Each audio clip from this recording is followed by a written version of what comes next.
어스킨 박사의 기적 같은 발탁으로 마침내 꿈에 그리던 군복을 입게 된 스티브 로저스. 하지만 그가 도착한 곳은 일반 병사들의 훈련소가 아닌 미 육군의 최정예 엘리트들만을 소집해 초비밀 프로젝트인 슈퍼 솔저를 양성하는 전략과학 예비군 SSR의 비밀 훈련 기지였습니다. 스티브가 연병장에 들어선 순간 이미 그곳을 가득 채우고 있던 수십 명의 전사들은 코웃음을 칩니다. 버키 반즈 같은 건장한 사내들은커녕 스티브의 몸집은 그들의 절반에도 미치지 못하는 고작 40kg의 약골이었기 때문입니다. 그들을 지휘하는 엄격한 체스터 필립스 대령의 눈에도 스티브는 그저 과학자의 미친 호기심이 만들어낸 애처로운 실험체일 뿐이었습니다. 필립스 대령은 스티브를 향해 대놓고 나약하다고 비난하며 왜 이 수만 명의 경쟁자 중에서 저런 쥐새끼 같은 녀석을 뽑았냐며 어스킨 박사를 몰아붙입니다. 필립스 대령이 원하는 슈퍼 솔저는 이미 강인한 육체를 가진 누가 봐도 영웅 같은 전사였기 때문입니다. 하지만 어스킨 박사는 필립스 대령의 멸시에도 흔들리지 않고 조용히 미소 짓습니다. 박사는 필립스 대령이 보지 못하는 스티브의 내면에 깃든 불타는 영혼의 가치를 굳게 믿고 있었기 때문입니다. 지옥 같은 훈련이 시작되었습니다. 스티브의 하루하루는 그야말로 고문의 연속이었습니다. 완전 군장을 메고 달리는 구보 훈련에선 언제나 꼴찌로 쳐져 천식 호흡기를 입에 물고 헐떡여야 했고, 무거운 타이어를 끄는 훈련에선 아예 땅바닥에 굴러떨어지기 일쑤였습니다. 다른 훈련생들이 가볍게 통과하는 장애물 코스는 스티브에게 거대한 절벽과도 같았습니다. 하지만 그 누구도 스티브를 비웃거나 무시할 수 없었던 단 하나의 이유. 그것은 스티브 로저스가 단 한 번도, 정말 단 한 번도 포기라는 단어를 입에 담지 않았기 때문입니다. 그는 피를 흘리며 쓰러져도 다시 일어났고 흙탕물 속에서 헐떡이면서도 앞을 향해 기어갔습니다. 다른 전사들이 힘을 과시할 때 스티브는 오직 꺾이지 않는 정신력으로 자신과의 싸움을 이어가고 있었던 것입니다. 어스킨 박사와 그의 보좌관인 카터 요원은 그 모습을 묵묵히 지켜보며 박수를 보냅니다. 하지만 필립스 대령은 여전히 스티브의 정신력을 인정하지 않았습니다. 전쟁은 정신력이 아닌 압도적인 힘으로 하는 것이라 굳게 믿고 있었기 때문입니다. 필립스 대령은 스티브의 무능함을 증명하기 위해 거대한 음모를 꾸밉니다. 모든 훈련생들이 완전 군장을 메고 구보를 하던 도중 대령은 훈련생들 한가운데에 거대한 수류탄을 던집니다. 수류탄이다. 모두 엎드려.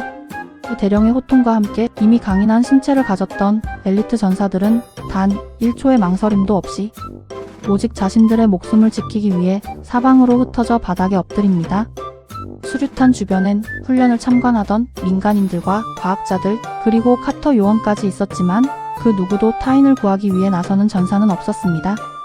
오직 단 한 사람 몸집이 가장 작고 가장 느렸던 스티브 로저스만이 흩어지는 인파와 반대 방향으로 질주합니다.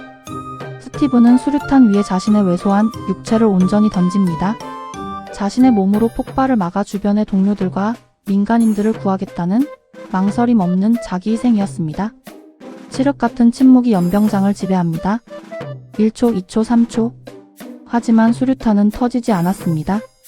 그것은 필립스 대령이 스티브를 탈락시키기 위해 준비한 가짜 훈련용 수류탄이었기 때문입니다. 동료들이 흙먼지를 털며 부끄러움에 고개를 숙일 때 스티브는 수류탄을 품에 안은 채 어리둥절한 표정으로 필립스 대령을 바라봅니다. 이거 진짜인가요? 이 극적인 순간 연병장의 분위기는 완전히 뒤집힙니다. 힘을 가진 전사들이 오직 자신들의 생존만을 위해 도망칠 때 힘이 없던 약골 스티브만이 타인을 구하기 위해 자신의 목숨을 바칠 준비가 되어 있었던 것입니다. 어스킨 박사는 필립스 대령을 향해 당당하게 미소 짓습니다. 대령님, 제가 말한 영웅의 자격은 바로 저런 것입니다. 강한 힘을 가져 타인을 굴복시키려는 빌런들과 달리 약자의 고통을 누구보다 잘 알기에 타인을 지키려는 영혼. 스티브는 그것을 타고났습니다. 필립스 대령은 더 이상 반박할 수 없었습니다. 육체적인 힘은 혈청으로 만들 수 있지만 저토록 고결한 영혼은 혈청으로도 결코 만들 수 없다는 것을 깨달았기 때문입니다. 결국 스티브 로저스는 미 육군 수만 명의 경쟁자들을 제치고 인류 최초의 슈퍼 솔저가 되는 혈청 주입 프로젝트의 유일한 최종 후보로 낙점됩니다. 시술 당일 스티브는 브루클린의 비밀 지하 기지로 이송됩니다. 천재 발명가 하워드 스타크가 설계한 거대한 챔버 장치와 어스킨 박사가 평생을 바쳐 완성한 푸른빛의 슈퍼 솔저 혈청이 그를 기다리고 있었습니다. 스티브는 기계 안으로 들어가 누우면서도 자신을 걱정하는 카터 요원을 향해 농담을 던지는 여유를 보여줍니다. 시술이 시작되고 스티브의 온몸에 수십 개의 바늘이 꽂히며 슈퍼 솔저 혈청이 주입되기 시작합니다. 동시에 하워드 스타크가 거대한 에너지를 가동하여 스티브의 세포를 강제로 각성시키는 비타 레이 광선이 시술 챔버 안을 가득 채웁니다. 전례 없는 거대한 에너지가 스티브의 왜소한 세포 하나하나를 난도질하기 시작합니다. 상상을 초월하는 고통 속에 스티브의 처절한 비명 소리가 비밀기지 전체를 뒤흔듭니다. 어스킨 박사와 하워드 스타크는 기계의 과부하와 스티브의 고통을 보며 시술을 중단하려 하지만 챔버 안에서 헐떡이던 스티브는 오히려 중단하지 말라며 절규합니다. 포기하지 마세요. 더 강하게. 하루 종일도 할 수 있어. 그 부러지지 않는 신념과 용기가 마침내 인류 과학의 결정체와 맞부딪히며 기적의 순간을 만들어냅니다. 챔버가 열리고 그 안에서 걸어 나오는 것은 더 이상 몸무게 40kg의 약골 스티브 로저스가 아니었습니다. 키는 수십 센티미터가 커졌고 어깨는 바위처럼 단단해졌으며 온몸은 조각 같은 근육으로 가득 차 있었습니다. 인류 역사상 가장 완벽한 신체 조건을 가진 영웅 캡틴 아메리카의 장엄한 탄생이었습니다.